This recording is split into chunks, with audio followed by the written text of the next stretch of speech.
네, 반갑습니다. I'm 선교 한국본부 선교 한국팀 그레이스 선교사입니다. 이렇게 인큐베이팅 센터 강의로 만나 뵙게 되어서 너무나 감사합니다. 지금 전국에서 이미 세워진 공동체와 그리고 세워져 가는 공동체가 약 60여 개가 되는 것 같아요. 어제도 제가 컨설팅 창을 만들었는데요.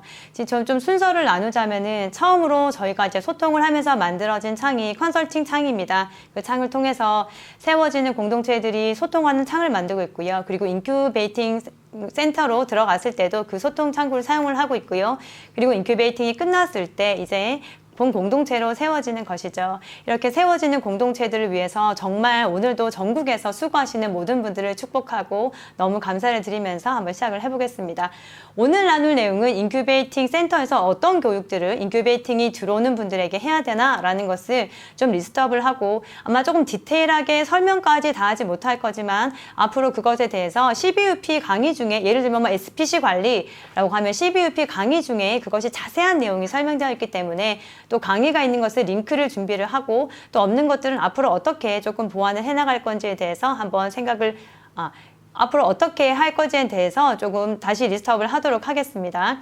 첫 번째 나눌 내용은 이제 인큐베이팅 센터로 들어왔었을 때 가장 중요한 부분이죠. 우리가 리뉴젠 공동체다라고 했었을 때 리뉴젠 공동체가 뭘까요? 리뉴젠 공동체는 홀리 트리니티 시스템을 운영하고 있는 공동체를 리뉴젠 공동체라고 합니다. 이 홀리 트리니티 시스템은 다 아시겠지만 신앙, 생활, 학습, 선교 각 영역에서 우리가 정해진 어떤 커리큘럼을 운영하고 있는 것이죠. 이 부분에 대해서는 제가 디테일하게 설명하지 않겠습니다. 이 부분에 대해서 어떻게 현장에서 그것을 적용할 것인지에 대한 교육은 충분히 또 잘 하고 있으시라고 생각을 합니다. 또 활용할 수 있는 몇 가지를 말씀드리자면 예를 들어 생활 같은 경우는 3C 파트죠. 그러면 CBUP의 3세대 교육에는 3C는 어떤 영역이 있는지 또 라이트 과정 아시죠? 라이트 과정에는 각자 관리 영역엔 어떤 것이 있고 또 절제 영역에 어떤 것이 있는지 강의들이 있으니 현장에서 잘 활용하시기를 원합니다. 또 캠프 운영 방법이 있죠. 우리가 인큐센터들은 대부분 이제 한다살 캠프 또 예수복제소 캠프 등등을 잘 운영을 하실 수 있는 분들이 인큐센터를 지금 운영을 하고 있으시죠. 그래서 캠프는 어떻게 운영하실 것인지 또 어떻게 실제적으로 강의를 넣을 것인지 예수복제소가 무엇인지 분명히 들어가야 될 것은 무엇인지를 잘 교육을 부탁을 드리겠습니다. 이 과정 안에는 예를 들어서 신청은 어떻게 받을 것인지 재정은 어떻게 정리할 것인지에 대한 행정 절차도 포함된다는 것을 한 가지를 더 언급을 드리겠습니다. 첫 번째로 나눌 사항은 전반적인 사항에 대한 교육인데요. 첫 번째로 가장 먼저 나온 것은 인재상이 있죠. 자, 인재상이 왜 중요할까요? 우리가 리뉴젠이다 라고 했었을 때 리뉴젠의 인재상은 세 가지 정도로 우리가 말씀을 할 수가 있겠죠. 첫 번째가 뭐죠? 10대부터 사역하는 세대, 두 번째는 10대부터 하나님의 임재를 갈망하는 세대, 세 번째는 뭐죠? 다 아시고 있죠? 네, 10대부터 하나님과 사람 앞에 칭찬받는 세대, 이것이 리뉴젠의 인재상입니다.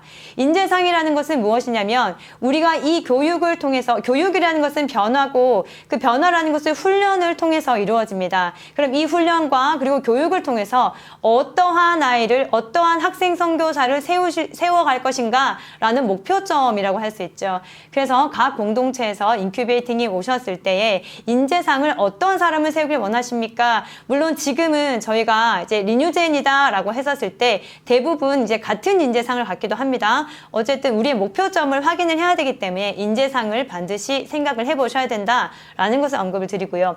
학사일정 관리가 있습니다. 대부분 학사일정이라고 하면 시간표를 생각하기 쉬운데요. 학사일정이라는 것은 최소한 우리가 한 학기 정도에 우리가 뭐 예를 들면 이런 게 있을 수 있겠죠. 10월 달에는 한글날이 있으면 한글 뭐 글짓기 대회를 한다든지 또는 우리가 캠프를 언제 할 것인지 또는 이제 본부를 기준으로 했었을 때는 7대 사역을 언제 할 것인지에 대한 계획이 다 들어가 있고요.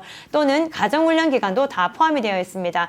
한 학기를 어떻게 공동체를 운영할 것인지에 대한 계획이 다 들어가 있는 것이 학사일정이다 라고 할 수 있겠습니다.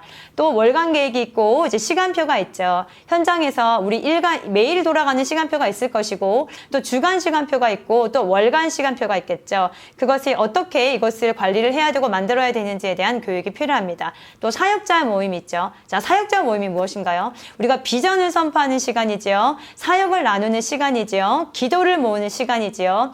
어떤 사역에 있어서 일만을 얘기하는 것보다 그 비전을 잘 부어주시기를 또 부탁을 한번 또 드리겠습니다. 아침조회는 어떻게 운영하는 것인지, 아침조회는 순서가 있죠. 뭐 예를 들면 어떤 순서가 있을까요? 처음에 인사를 하고 아이들에 대해서 또 뭐 어워드를 준다든지 메시지 시간이 있다든지 구호를 한다든지 이런 정해진 좀 순서에 대해서 한번 좀 아마 한 12주 정도를 한 공동체에서 하다 보면 이렇게 하는구나 라는 것이 알되지만은 그것을 좀 절차를 정리해 주시면 좋을 것 같아요.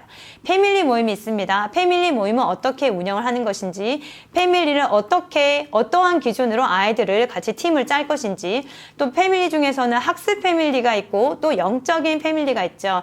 이것은 어떻게 다루고 또 어떻게 운영할 것인지에 대해서 잘 안내를 부탁드립니다. 팀빌딩이 있습니다. 아이들은 늘 똑같은 것이 아니라 아이들 무엇을 잘할 수 있는지, 또 디메리 있고 또 메릿이 있을 때 아이들 이것을 팀빌딩을 통해서 어떻게 좀 아이들을 좀 더 엔커리지를 좀 할 수 있을지에 대해서 좀 나누어 주시면 좋을 것 같습니다. 리더를 어떻게 세울 것인지, 멘토 멘티는 어떻게 운영할 것인지, 또 뭐 있을까요? 찬양단 세우기, 예배를 세우는 것 중에 가장 중요한 것이 찬양단을 세우는 과정이죠. 찬양단 세우기, 규칙 세우기가 있습니다. 돔스에서는 어떠한 규칙이 있는지, 또 예배당에서는 어떠한 규칙이 있는지, 또 우리의 전체 공동체 안에서는 어떠한 규칙이 있는지에 대해서 한번 규정이 세워진 규정들을 한번 나누어 주시고 각자 공동체의 상황에 맞게 규칙을 세워주시기를 부탁을 드리겠습니다. 각종 단톡방 운영 방법, 각종 단톡방 활용 방법 있죠. 임성교회가 참 많은 카톡방이 있습니다. 중보기도창이 있습니다. 각 공동체마다 있으시죠. 자, 이것의 목적은 무엇인가요? 홍보를 위한 것이 아니라 기도를 모으는 것이 중보기도창입니다. 우리의 소식을 올리면서 우리 너무 잘하고 있어요 라는 것이 아니라 이렇게 하고 있습니다. 부모님 함께 기도해 주십시오. 이 창에 들어오신 분들 다음 세대를 위해서 함께 기도를 모아 주십시오 라는 것이 중보기도창이고요. 그래서 일반적으로 개인의 묵상이라든지 어떤 개인적인 얘기는 거기에 올리지 않도록 하고 있죠. 그런 규칙을 한번 얘기해 주시면 좋을 것 같아요. 워싱턴 소통창은 어떻게 활용을 할 것인지, 그리고 우리 공동체에 있는 모든 학생들은 개별 소식창이 있죠. 부모님과 소통을 하고 그리고 부모님과 사역자와 소통을 하는 창구가 되는 이 개별 소식창을 어떻게 만들고 또 어떻게 운영할 것인지 한번 안내해 주시면 좋을 것 같습니다. 전국 리뉴젠 소통창이 있죠. 또 각종 특강을 어떻게 운영할 것인지 뭐가 있을까요? 기질 특강이 있을 수 있고요. 처음 온 들은 아이들은 시간관리 특강이 있을 수 있죠. 또 재정관리 특강, 또 사랑의 언어 특강, 각종 특강이 있는데 그거는 어떻게 운영하고 어떤 때 활용하는지 안내를 부탁드립니다. 특별 일정이 있을 수 있죠. 뭐가 있을까요? 또 소풍을 계획을 할 수도 있고요. 그리고 일상적인 것이 아니라 특별하게 어떤 활동을 한다든지 했었을 때 이거는 어떻게 기획을 하고 어떻게 운영을 하며 재정까지 포함되는 것이죠. 어떻게 해야 될지에 대해서 안내를 또 부탁을 드립니다. 가정훈련 기간 운영법이 있습니다. 학생이 있고 사역자가 있는데요. 사역자에게 가정훈련의 기간은 어떤 의미가 있죠? 공동체에서 24시간 살아가던 그 사역자들이 가정에서 가정사역도 하고 그리고 그 다음 달을 준비하는 기간이 가정훈련 기간입니다. 이런 의미 전달을 잘 부탁을 드리고요. 자, 학생은 어떤 의미가 있을까요? 저희가 방학이다 하지 않고 가정훈련 기간이다 라고 하는 이유는 언젠가 우리 공동체에 속한 아이들이 천년만년 여기에 항상 있는 것이 아니죠. 이 아이들은 대부분 20세가 되면은 세상으로 파송을 하게 됩니다. 세상에 있으나 세상에 속하지 않은 자들로 이들이 살아가야 할 텐데 그러면 연습을 해봐야겠죠. 이 공동체 안에 있으면 어떤 규율이 있고 규칙이 있기 때문에 내가 되게 항상 승리하는 것 같은데 내가 세상에서도 정말 잘 살아갈 수 있는지를 한번 연습을 해보는 시간이 가정훈련 기간이라고 합니다. 그래서 그 기간을 어떻게 운영할 것인지, 숙제는 어떻게 내줄 것인지, 그거 어떻게 관리를 할 것인지 전반적인 사항을 부탁을 드립니다. 네, 두 번째로요. 워싱턴 행정 및 운영이 있습니다. 모든 공동체가 워싱턴을 하는 것은 아니지만 대부분은 워싱턴 스쿨을 또 다니고 있는 학생들이죠. 입학 서류가 어떤 것이 있는지, 어떤 종류 입학 신청서라든지, 그러면 레벨 테스트는 어떻게 신청을 할 건지, 또는 예를 들어서 공교육을 다니다가 온 학생이 입학을 했을 경우에는 공증의 과정이 필요하겠죠. 그럼 공증은 어떤 의미가 있는지, 어떤 서류들을 언제 준비를 해야지 입학이 가능한지에 대한 전반적인 안내입니다. 워싱턴 관련 입학 상담이 있죠. 예를 들면 이런 경우가 있을 수 있죠. 자, 중학교 3학년인데 지금이 6월 달이죠. 지금이 6월 달인데 워싱턴에 입학을 하려고 해요. 이 아이가 내년 2월이면 졸업을 할 거고 또는 11월 정도면은 출석 일수가 맞아서 이제 졸업장이 나올 수 있어요. 그럼 이 아이는 언제 입학하는 것이 좋은 것인지 8월에서 12월까지는 학력 인정 기간이라고 하는데 그럼 이 아이가 언제 들어오는 것이 좋을 것인지 이런 전반적인 사항에 대해서 컨설팅을 하고 상담을 할 수 있어야 한다는 것입니다. 수업 연결 및 줌 사용법이 있죠. 자, 우리 모든 수업은 현재는 줌으로 하고 있고 앞으로는 클래스인으로 변경을 하게 될 겁니다. 그럼 이 프로그램을 어떻게 다룰 것인지에 대해서 능숙하게 할 수 있도록 안내를 부탁을 드립니다. WCS 관련 문의 방식과 소통 창구. 자, WCS에 어떤 문의가 있을 거나 어떤 소통해야 될 필요가 있을 때 그것은 어떻게 할 수 있으며 누구와 해야 되는가에 대해서도 안내를 부탁을 드리고요. 자, 수상 내역 관리, 활동 내역 관리. 자, 수상 내역, 활동 내역은 우리가 분기마다 작성을 하고 있는데요. 어떠한 기준이 있는지, 어떠한 때에 어워드가 나갈 수 있고 이 활동 기록에 대해서 어떠한 내역들에 대해서 기록을 할 수 있는지 이것이 시간표와 또 연결되기도 하죠. 이 활동이 기록될 수 있는 것을 시간표를 세팅을 할 수 있으니까요. 이거는 어떻게 작성하고 아이들에게 어떻게 기록화할 수 있는지 그리고 무엇을 보관해야 되는지 예를 들면 이런 것이 있을 수 있죠. 아이들이 고비캠을 나갑니다. 그러면 리더 활동으로 인정이 되죠. 그러면 그것을 인정받기 위해서 무엇이 필요할까요? 사진 자료를 잘 백업을 해놔야 되겠죠. 언제든지 학교에서 이 아이가 활동 기록이 있습니다. 그러면은 그것에 대한 백업 자료를 주십시오 라고 했었을 때 그걸 줄 수 있도록 사진을 별도의 폴더에 잘 보관을 해야 됩니다 라는 것도 안내가 필요하겠죠. 자, 마페 과목 수업 계획안 작성 및 운영이 있습니다.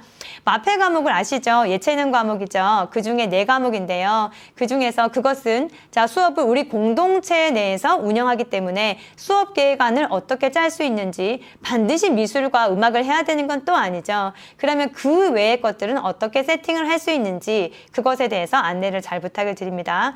WCS가 하루에 4시간 또는 5시간의 수업 클래스가 있는데요. 그러면 이것이 그것만으로 충분하지가 않겠죠. 그 수업을 따라가기 위해서는 예습을 어떻게 시키고 또 복습을 어떻게 시킬 것인지 안내가 필요한 사항입니다. 시험이 있습니다. 먼슬리 테스트가 있고 쿼터 테스트가 있죠. 그러면 그것을 어떻게 준비를 해야 되고 아이들은 어떻게 그것의 시험에 대비할 것인지, 현장의 디렉터는 무엇을 준비할 것인지, 시험 당일에는 무엇을 교육해야 되며, 그 당일에 어떻게 관리를 하고, 시험 후에는 또 어떻게 해야 되는지 전반적인 사항에 대해서 안내를 드릴 필요가 있습니다. WCS 운영 시 디렉터 역할은 무엇인지도 필요하겠죠. 그리고 각종 행정 서류를 다룰 수 있는 어떤 스킬이 필요하겠죠. 결석계. 자, 결석계는 언제 제출하죠? 아이가 이제 학교를 나가지 못하는 그 수업, 그게 한 타임일 수도 있고 그 하루일 수도 있지만 그것은 사전에 제출을 해야 되는 거죠. 그리고 어디에 제출을 해야 되는지 환불 공문이 있습니다. 모든 학생이 끝까지 잘 졸업하면 좋겠지만 간혹 가다가 또 학교를 그만둔 학생이 있죠. 그럼 환불 처리는 어떠한 서류를 통해서 할 수 있는지도 안내가 필요한 부분입니다. 교재 관리 및 구입이 있습니다. 교재는 무엇을 사용하고 그리고 어떻게 구입할 수 있는지 관리는 어떻게 할 것인지 비용은 어떻게 되는지 필요한 부분입니다. 네, 다음으로는 일반 행정 관리와 학습 부분이 있는데요. 이제 3번에 이제 일반 행정 관리에서는 공동체 입소 관련 행정이 있습니다.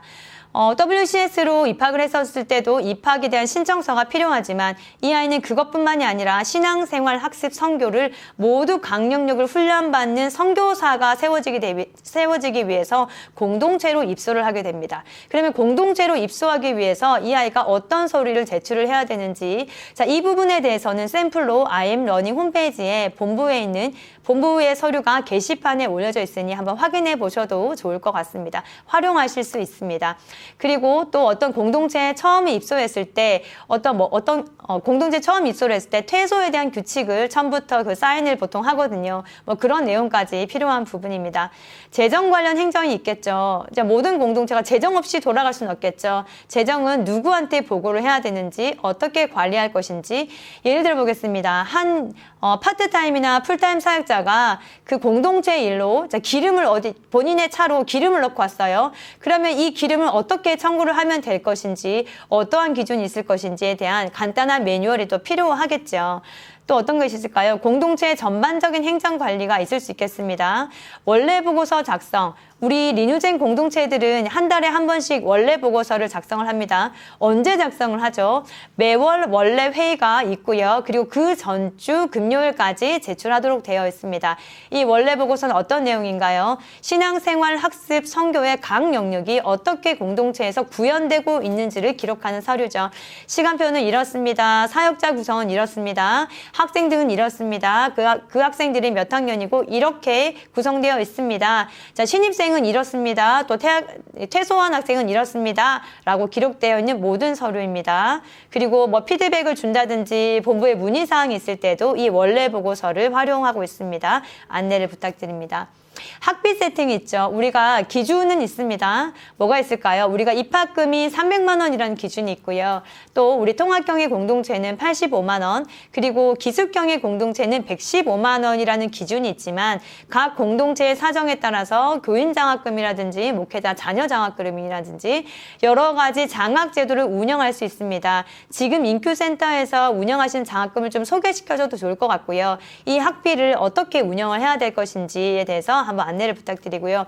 예치금이 있습니다. 예치금이 뭐죠? 자, 부모님이 예를 들어서 아이가 교재가 필요할 때에 한 건 한 건 부모님한테 요청할 수가 없기 때문에 예치금이란 제도로 보통 한 10만 원 정도를 가지고 있다가 아이들이 어떤 필요에 따라서 뭐 교재를 산다든지 병원을 간다든지 했었을 때 사용을 하고, 그리고 부모님에게 한 달에 한 번 보고를 드리죠. 개인 소식창으로요.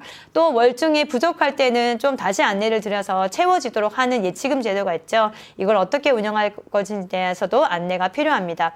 학습에 대한 부분이 있는데요. WCS는 어떻게 학습할 것인지, 검정고시, 지금 이제 검정고시를 운영하는 공동체들이 또 꽤 많이 있더라고요. 검정고시는 어떻게 백업을 해줄 것인지, 또 SDL 운영 방법이 있습니다. SDL은 자습만을 말하는 것이 아니죠. 아이들 스스로 그냥 공부를 하고 사역자들은 관리만 하는 것이 아니라 아이들의 골을, 이제 목표죠. 목표를 어떻게 세팅할 것인지, 너무 적은 아이는 어떻게 좀 늘려줄 것인지, 너무 많이 해서 성공 경험이 못한 아이들에게는 어떻게 하면 조정해서 성공 경험을 쌓아서 정확한 목표를 좀 세팅을 해줄 것인지, 아이 역량을 어떻게 키워줄 건지에 대한 전반적인 게 SDL 운영법에 들어가겠죠. 또 학부모 상담이 있습니다. 인큐센터들은 상담을 주로 많이 하시기 때문에 아시겠죠. 부모님들이 주로 묻는 질문이 어떤 것인지에 대해서, 그리고 이제 어떻게 상담하면 좋은지 케이스별로 좀 대표적인 케이스별로 해서 상담하는 것에 대해서도 좀 안내를 부탁을 드리겠습니다. 제 마지막인데요. 이제 진로 및 입시입니다. 입시 컨설팅이 필요하죠. 모든 아이들은 어쨌든 여기로 들어와서 공동체로 들어왔었을 때 대학이라는 관문을 통과를 해야 됩니다. 그러면 이 안에서 공동체 안에서 어떤 입시를 이루어질 수 있는지 뒤에도 기록이 되어 있지만 전체 진로 상담이 필요하겠죠. 예를 들면은 본부에는 이제 국내 입시가 있고 해외 입시가 있는데 크게 아이들이 입시 상담이 들어왔었을 때 이 아이가 유학을 갈 것인지 또는 국내로 이제 대학을 갈 것인지에 따라서 또 반이 나뉘어지고요. 그리고 이제 국내에 있든 해외에 있든 그럼 학습을 검정고시로 할 것인지 토플을 할 것인지 또는 WCS로 할 것인지 이것에 대한 컨설팅이 필요하고 부모님하고 이런 상담을 통해서 아이가 어떤 단계를 통해서 진로를 열어갈 것인지에 대한 상담이 필요하겠죠. 또 유학 과정에 대한 이해가 있습니다. 자, 필러에 대해서 어떤 기준이 있는지 또는 RVCC는 어떠한 기준으로 입소가 가능한지, 또 이제 새로 생긴 기준으로 우리가 이제 이존이라고 해서 필리핀에 이제 미국에 입학을 하기 전에 6개월 정도 필리핀에서 예비대학을 체험해 볼 수 있는 그 기간이 세팅이 되었죠. 그런 것에 대한 안내라든지 그것의 비용은 어떻게 되는지 전반적인 상담을 포함을 합니다. 밑에 기록된 것처럼 국내 입시에 대한 이해가 있고요. 또 SPC 관리. SPC가 뭐죠? Student Progress Chart. 이게 뭐죠? 학생의 과거와 현재와 미래에 대한 기록입니다. 이 학생이 과거에 공동체에 들어와서 어떠한 훈련들이, 그 훈련의 영역이 무엇이죠? 신앙, 생활, 학습, 선교 각 영역이죠. 이 아이가 어떤 훈련을 받아왔는지. 자, 현재입니다. 그럼 지금 어떤 훈련을 하고 있는지. 자, 미래입니다. 어떻게 진로를 하며 앞으로는 어떤 과정을 겪게 될 것인지 전반적인 사항이 SPC로 관리가 되고 있습니다. 모든 학생이 개별적으로 관리를 해야 되죠. 자, 자기소개서 작성을 위한 준비. 대학 입학을 할 때 필요한 부분이겠죠. 또 기타 사항 마지막으로 온라인 컨텐츠 활용법. 프리패스를 많이 활용을 하시더라고요. 지금 이제 IM 러닝에 있는 각종 컨텐츠가 있는데 사실은 어떤 컨텐츠가 있는지 잘 몰라서 예를 들어 뭐 로이스 선교사님께서 찍으신 초등을 위한 가치관 훈련이라든지 여러 가지 콘텐츠가 사실은 많은데 몰라서 활용하지 못하는 경우가 있으니까 어떠한 것이 있는지 한번 IML 러닝 홈페이지 한번 들어가 보시고 또 추천해 주실 만한 것이 있으실 때 또 추천도 부탁을 드립니다. 무빙스쿨 계획이 있습니다. 자, 모두 우리 리뉴제는 어떤 거죠? 4차 산업혁명 시대에 뭐죠? 글로벌 인재를 양성하는 기독교 교육을 수호하는 시스템이 리뉴전 교육 시스템이죠. 그러기 위해서는 저희는 1년에 2차례 정도 이제 무빙스쿨을 갑니다. 무빙스쿨은 어떻게 계획을 하고 비용은 어떻게 준비하며 어떤 절차가 있는지 그런 것에 대해서 자세한 안내를 또 부탁을 드립니다. 네, 제가 준비한 것은 여기까지인데요. 정말 대한민국에 왕이 오실 길을 예배하는 이 일에 우리가 함께 동참하고 함께 동력함이 얼마나 기쁜지 모르겠습니다. 전국에서 정말 24시간 에너지를 다하여서 하나님의 나라를 세워가시는 모든 인큐센터를 너무 감사하고 너무 축복하고 너무 사랑합니다. 감사드립니다.